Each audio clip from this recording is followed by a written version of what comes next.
toda a minha forma de pensar, não fui eu que decidi, cara. Tudo que eu pensava da vida,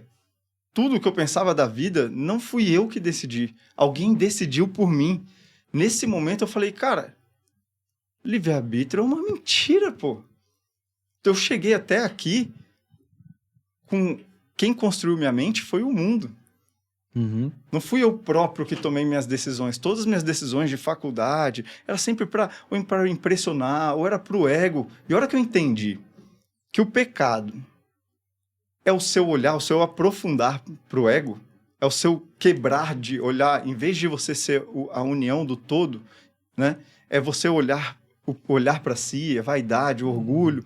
Tentações, né? E eu olhei, cara, meus prazeres carnais, eu falei, meu irmão, eu comecei a ficar assim,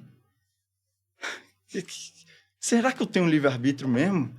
Será que eu escolhi a minha vida até chegar aqui, onde eu cheguei? Ou será que a vida me mostrou o que ela queria e eu fui seguindo?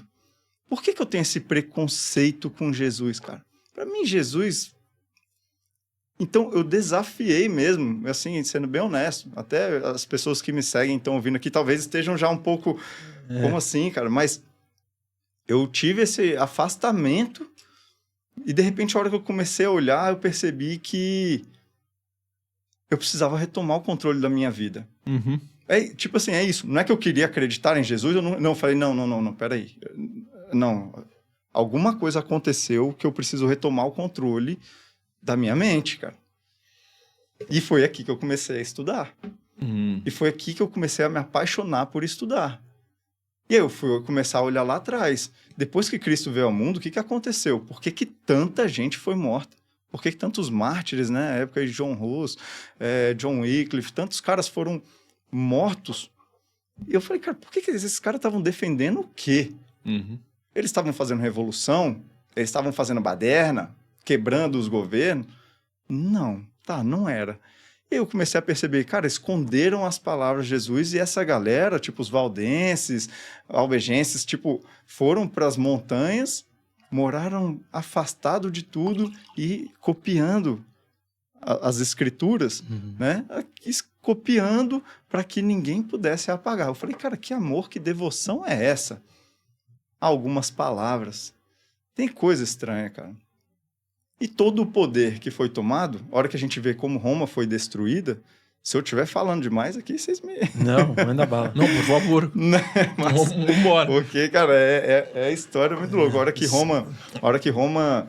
Você percebe que Roma enfraqueceu e foi destruída porque grande parte das pessoas começaram a se tornar cristãs.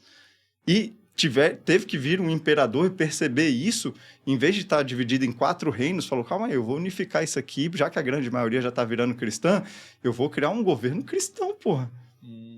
Aí veio Constantino, com as ideias dos seus pais, Constâncio, veio trazendo isso e ele guerreou guerras sociais dentro de própria Roma e conseguiu o poder e disse que foi graças a Jesus. Jesus me ajudou nessa batalha, Jesus me falou que eu ia ser campeão. Que eu ia ser... E aqui você começa a entender, assim, da onde vem, então, como se constituiu a Igreja Católica, né? Concílio de Nicéia. Exatamente, os concílios, né? Como que eles decidiram como que vai ser, como que não vai. E aqui, eles trouxeram os cristãos para dentro de volta, que estavam fora, isolados da sociedade, porque não podia. Teve um imperador Décio que falou assim, ó, se você não adorar o imperador aqui como Deus, você vai ser morto. E muitos foram mortos. E a galera foi para fora. É muito louco de pensar isso. Por quê? Porque pela primeira vez, cara, eu fui estudar. Cara, estudar não é bom pra caramba? Sim, mas abriu a mente, assim, né? O que eu fiquei com dúvida aqui, em toda essa sua fala, foi que você falou em algum momento que você tinha um preconceito com Jesus. Perfeito. Né? Eu acho que é muito interessante você eu trazer essa dúvida para você, porque a gente aqui no Lean fala muito da questão das instituições, né? A gente precisa separar o que é Jesus e o que é a igreja, né? Igreja é feita de homens, homens são pecadores e por aí vai. Jesus é um avatar, é uma energia cósmica, absurda. Então, assim, a minha dúvida é, quando você falou que você tinha preconceito com Jesus, esse preconceito era com ele ou era um preconceito com a igreja? Para mim era a mesma coisa. Até aquele momento da sua vida. Eu não sabia quem era Jesus. Eu nem sabia o que ele tinha feito, de verdade. Eu entendia Jesus como a Igreja Católica. Então, essa falta de separação acabou levando eu a juntar as duas coisas na mesma, né? Mas hoje em dia, você tem a consciência, depois desse seu processo... Você está contando, né? O seu despertar. Mas você tem a consciência que... Ou você pensa que são duas coisas semelhantes? Não tem nada a ver uma coisa com a outra, cara. É exatamente, assim, você um pouco polêmico. Eu sei que eu vou ser um pouco polêmico, mas não combina. Não tem como uma coisa andar junto com a outra, porque o reino de Deus não tem nada a ver com o reino terrestre, hierárquico, de você ter o poder todo concentrado em uma pessoa. Não existe, cara. Não existe isso. E a hora que você entende um pouco mais, assim, até uma conversa filosófica que eu gosto pra caramba, cara. Sim. De como é que será que é o reino de Deus? Sabe? Isso é uma coisa que, quando eu paro e penso e tento entender, para mim fica cada vez mais claro. Mas se todos nós parecêssemos com o que Jesus era e não falar sobre ele, porque muita gente fala que é cristão, mas ainda não se comporta como. Mas a partir do momento que você tenta viver aquilo, aí que eu acredito que vem o reino de Deus, que vem aquela transformação interna, onde você não vai deixar, cara, um companheiro seu de vida, que você nem conhece, você não vai deixar ele passando necessidade, pô. Ah, mas você vai ser trouxa de dar seu dinheiro pro próximo. Mas se todo mundo pensasse assim, irmão, tudo que a gente construiria seria para todos, para que nós pudéssemos nos elevar no amor. Imagina, não ia ter disputa, não ia ter essa disputa um com o outro. Aqui, esse egoísmo, sabe? O prazer carnal. Se a gente tirar o prazer carnal, que é o pecado, irmão, posso falar uma coisa? Claro. A gente ia viver o lean perfeito.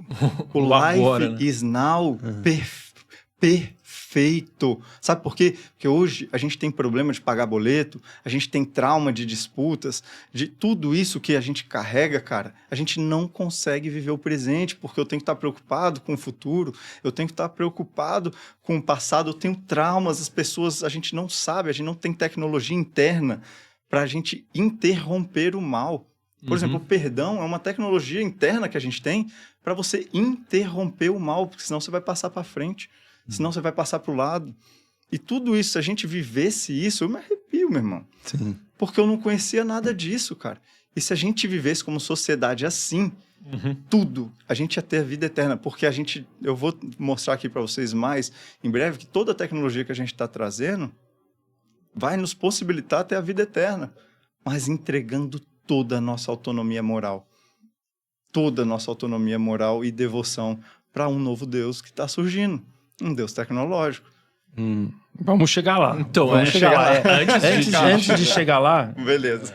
Porque voltando na questão da cultura, então, desde lá da Roma Antiga, já teve uma deturpação dessa cultura cristã, certo? Começou ali. Total. Se você puder mostrar pra gente como começou e pra onde nos levou até hoje. Perfeito, claro. Que tá sendo uma coisa muito atual agora também, né?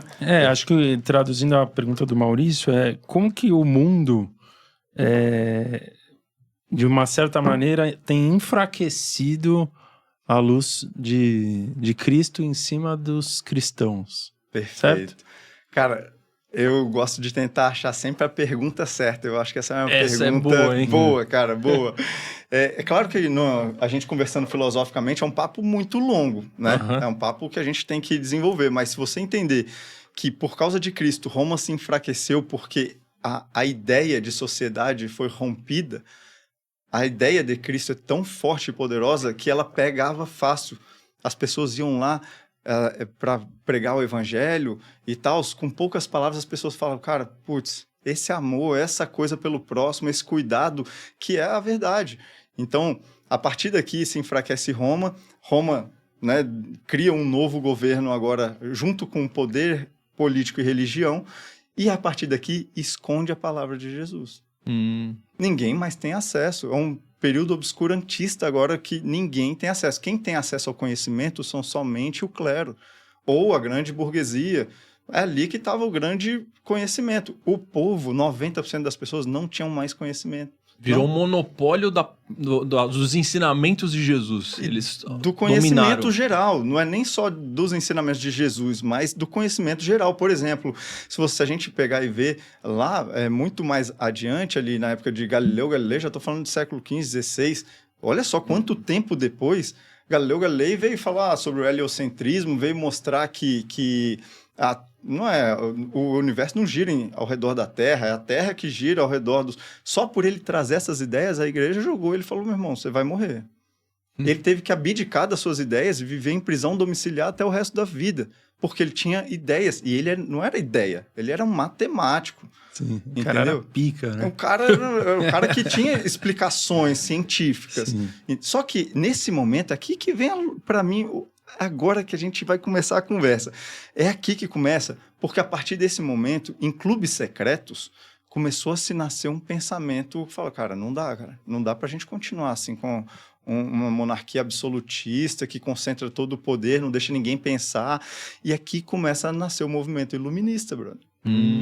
Então, o movimento iluminista foi um movimento de tentar resgatar o compartilhamento de conhecimento, digamos assim. Perfeito. É isso mesmo. É a hora que eles falaram assim, peraí, o que deve governar a ordem social não é o clero, não é a igreja ou os políticos, é a razão. A razão deve governar a sociedade, por si só. Perfeito. E nesse momento você começa a ver grandes pensadores nascendo em clubes secretos. Porque se eles viessem à tona, meu irmão, ia acontecer a mesma coisa que com Galileu. Perfeito. Sacou? E então, não, em clubes secretos, essa galera começou a criar sociedades à parte, sociedades secretas, que conversavam sobre isso. Como vocês estão fazendo aqui, discutindo coisas sobre a sociedade, o que é o melhor, o que não é. E grandes nomes, né? Sei lá, John Locke já falava que, quem deve governar a moral deve ser o governo. Quem nos provê a liberdade e quem nos provê a vida, que deve definir o que é certo ou errado. O Voltaire, por exemplo, começou a criticar muito, assim, pesadamente, quase ridicularizar os cristãos da igreja, né? Falando assim, isso aqui, isso é ultrapassado de verdade, isso aqui não faz sentido. Aí você começa a ver uns caras como o René Descartes falando, penso, logo existo, porque você começa a trazer de volta a racionalidade. Sacou? Tipo assim, você começa a trazer ela de volta. Eu não consigo comprovar Deus. Mas se eu penso, logo eu existo. Eu consigo comprovar, eu consigo provar a minha existência aqui. Então, isso é racional. Então, vamos trazer isso para cá. E é muito louco ver isso. Por que eu estou enfatizando assim demais? Porque você começa a perceber, assim como Immanuel Kant falava, que a moral da sociedade deveria ser guiada 100% pela razão e não mais por Deus ou pela igreja, né, que monopolizou Deus no caso. Então aqui vem dois caras que eu quero falar hoje, que é aqui que molda o mundo para mim. O primeiro deles, Jean-Jacques Rousseau. Jean-Jacques Rousseau é um cara que mudou muito o mundo porque ele trouxe a ideia de que vai parecer pequeno, mas se a gente discutir filosoficamente, vai ser muito interessante. De que o ser humano nasce bom. Naturalmente bom. A igreja falava ao contrário. Que o ser humano nasce caído sobre o pecado. Não mal, mas sobre o pecado. E ele já falou, não, o ser humano nasce bom. Quem o corrompe é a sociedade. Se a gente mudar a sociedade, se a gente trocar a sociedade como ela é, a gente pode ter todo mundo bom, porque todo mundo vai nascer sobre uma sociedade igualitária.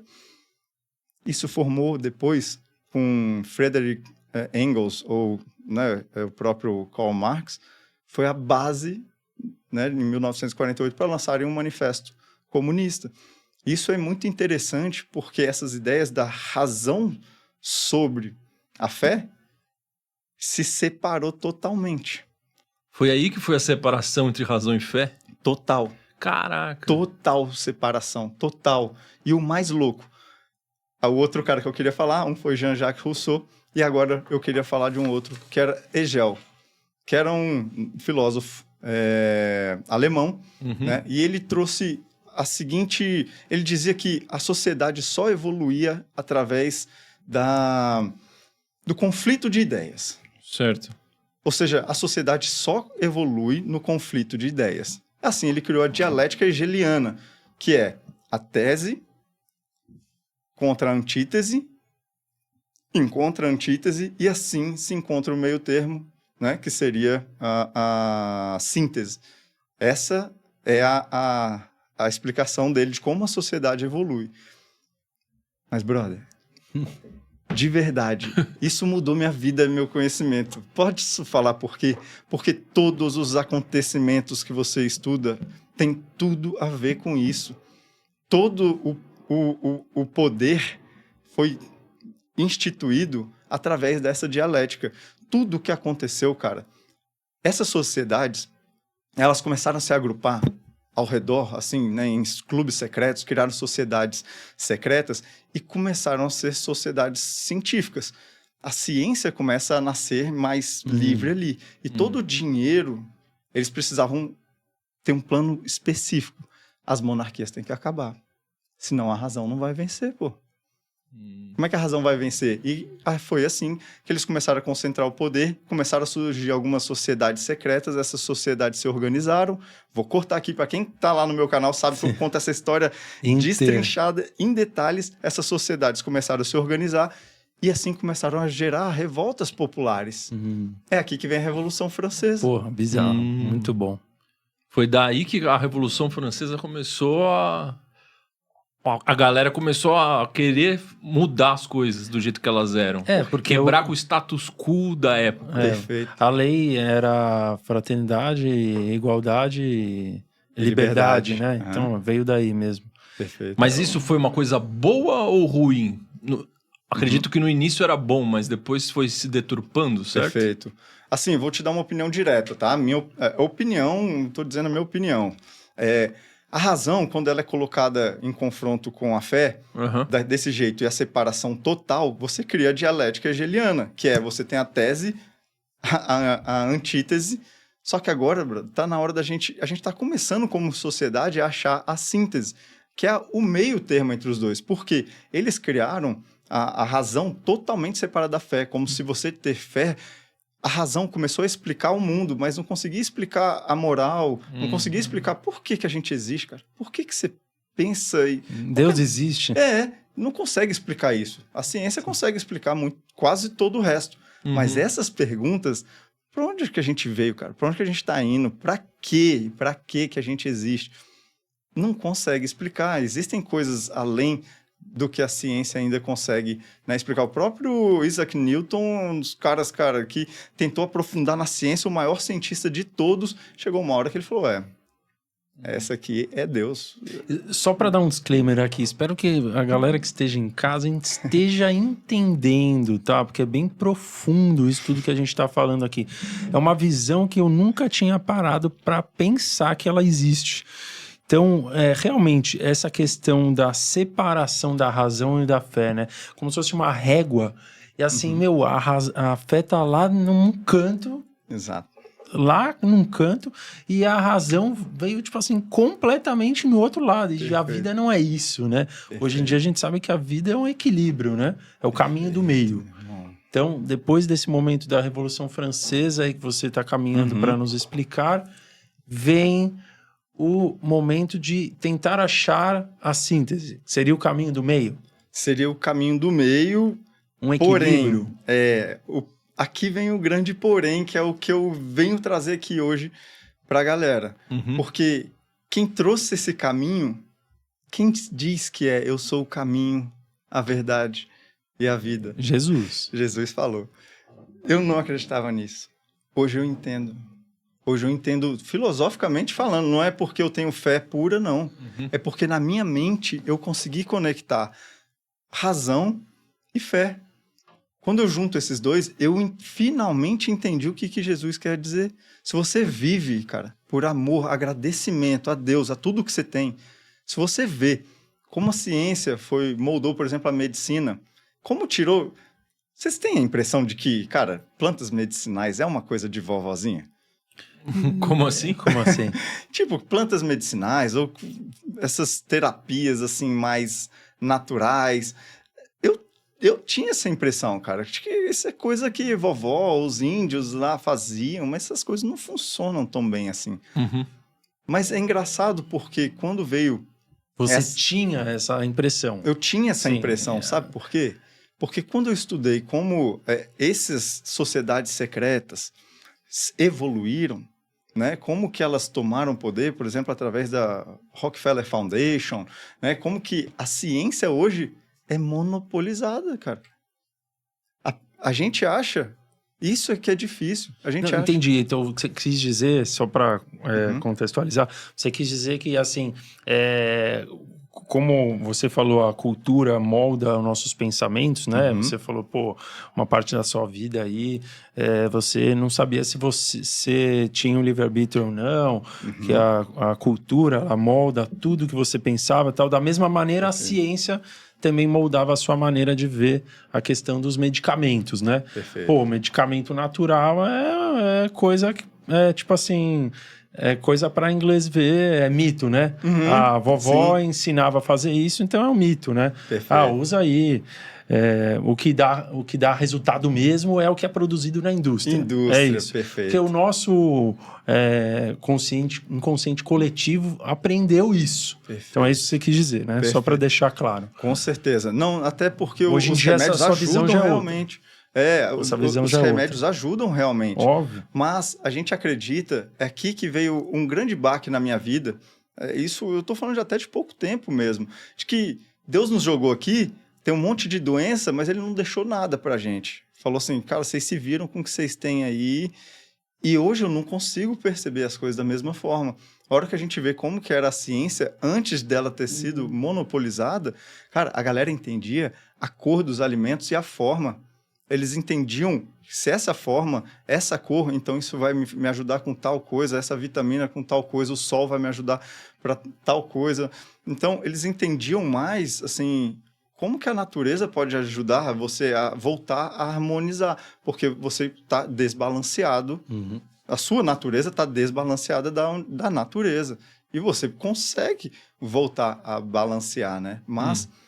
Tudo bem, aqui eu acho que foi só um disclaimer, né? Um disclaimer, um grande disclaimer aqui. Mas a gente estava falando do meio, né? Eu te perguntei se o meio seria o equilíbrio. Você falou assim, exatamente isso que você queria trazer para a gente. Que, na verdade, você ficou realmente feliz de ver que a mensagem de Jesus, eu sou o caminho, a verdade e a vida, é esse equilíbrio. Perfeito. Certo? Certíssimo. Beleza. Beleza. Só para dar um disclaimer, assim, de novo, tudo que a sociedade construiu de razão levou a gente ao outro polo. Sim. Então a gente construiu uma fé, a nossa fé hoje, ela está na ciência. Eu acredito que o Wi-Fi vai mandar uma conexão aqui entre esses dois aqui, mas, cara, se você mostrar isso aqui no mundo antigo, isso aqui é um milagre, sabe? Mas a ciência explica e a gente consegue fazer isso. A gente não consegue mais entender as coisas de Deus, porque agora quem explica tudo é a ciência. Então, se a ciência não explica Deus, Deus não existe. Assim, nasceram os ateus, nasceram os agnósticos, como eu mesmo pensava, entendeu? Nesse meio campo, cara, é difícil até de explicar, mas quando nasce assim a ideologia mais comunista, o comunismo é o exato polo oposto do cristianismo. E eu preciso falar disso rapidinho, só porque a gente precisa entender que, na verdade, para o cristianismo, você tem Deus como autoridade moral. No comunismo, você tem o Estado como autoridade moral. A partir daqui, cara, a gente cria no mundo duas grandes potências. Uma é uma sociedade capitalista, uma sociedade mais voltada aqui ao dinheiro, e de um outro lado, cria-se um polo pelas mesmas sociedades ocultas ali, pelas mesmas sociedades. Isso que é loucura. A hora que eu vi isso, eu não demorei a acreditar, eu tive que pesquisar muito. Tem algumas referências que eu deixo lá para a galera, mas essas mesmas sociedades criaram os polos opostos no mundo. Isso é muito necessário, sabe por quê? Veio do mesmo lugar. É isso que você está falando. Irmão, são as mesmas pessoas. Se você vê quem financiou tudo isso, são os mesmos donos dos bancos centrais, pô. É difícil, assim, falar isso. Tudo bem, vou deixar esse disclaimer aqui, mas Sim. lá eu trago com mais embasamento. Mas a mesma galera que criou o polo capitalista, criou o polo comunista. Mas tem um objetivo por trás. Qual é? É a síntese. O caminho Sabe do meio. por quê? Porque a galera tentou, durante milênios, matar os cristãos, excluí-los da sociedade, persegui-los, criar novas teologias, mudar a teologia, falar, não, cara, essa aqui que é a igreja certa, essa aqui que é a igreja certa, essa aqui, siga isso aqui, teologia da libertação, teologia da prosperidade, teologia da não sei lá o quê. Foi criado muita coisa. E fala real pra mim, quando alguma coisa é muito atacada, tem alguma coisa por trás, porque o budismo não é atacado, o taoísmo não é atacado, os muçulmanos, né, o islamismo não é atacado assim. Pode ter uma sátira, que nem já fizeram um negócio ali, mas não permitem. Por que o cristianismo é tão atacado? É aqui que está a resposta que eu estou tentando te mostrar. Porque eles descobriram que o único jeito de terminar com Jesus é trazer um novo Messias.